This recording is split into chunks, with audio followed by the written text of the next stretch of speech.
उम्मे रुबाब चांडियो पंहिंजे जारी कयल बयान में चयो आहे त मुंहिंजी जान खे सख़्त ख़तरो आहे। मूंखे धमकियूं मिली रहियूं आहिनि। पुलिस मुंहिंजो केस ख़राब करे रही आहे। आईजी सिंध नोटिस वठे।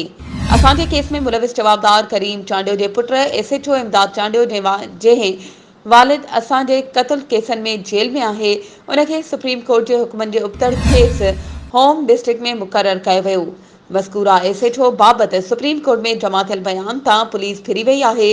हुन एसएचओ मुंहिंजे सिक्योरिटी मामलनि में मुदाख़लत करे हिदायतूं ॾेई रहियो आहे।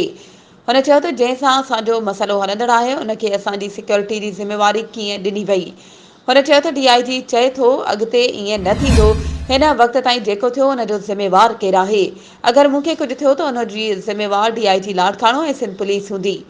हुन चयो त मुंहिंजो ही पैगाम आईजी सिंध लाइ आहे। हुन चयो त मज़कूरा एसएचओ जी हिदायतुनि ऐं मुदाख़लत असांजे शाहिदनि खे हिरासां करे रहियो आहे, जंहिं सबबि असांजो गवाह अदालत में प्रेशर अची बेहोश थी वियो।